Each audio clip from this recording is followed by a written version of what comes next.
హనుమ సభలోకి వచ్చారు అంటే సభలో ఉన్న వాళ్ళందరికీ మంగళమే. నన్ను నమ్మండి, చచ్చిపోయేవాడు కూడా బతుకుతాడు. హనుమ దర్శనం అంత గొప్పది. ఆయన దర్శనం చేస్తే చాలు. నిన్న మీతో చెప్పా, సంధ్యాకాల దర్శనంతో సమానం, ఉపద్రవాలు కూడా తొలగిపోతాయి. అంత శక్తివంతం హనుమద్ దర్శనం అంటే. అటువంటి హనుమ సభలోకి ప్రవేశిస్తారు, ప్రవేశించి అనుగ్రహిస్తారు. ఎందుకని అంటే పైన రామశాసనం ఉంది. ఇదే మహానుభావుడు తులసీదాస్ గారి జీవితంలో జరిగింది. తులసీదాస్ గారు ప్రతిరోజు గంగానదిలో స్నానం చేసి చెంబుతో కాసిన నీళ్లు తీసుకొచ్చి రావి చెట్టు మొదట్లో పోసి రావి చెట్టు కింద కూర్చుని తపస్సు చేస్తుండేవారు.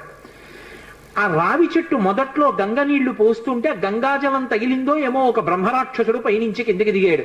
బ్రహ్మరాక్షసుడు అంటే ఎవరు అనుకుంటారేమో, వేదం చదువుకుని కూడా దొంగతనాలు లాంటివి చేసి బ్రతికిన వాళ్ళు బ్రహ్మరాక్షసులు అవుతారు. పతంజలి చరిత్రలో చెప్తారు. కాబట్టి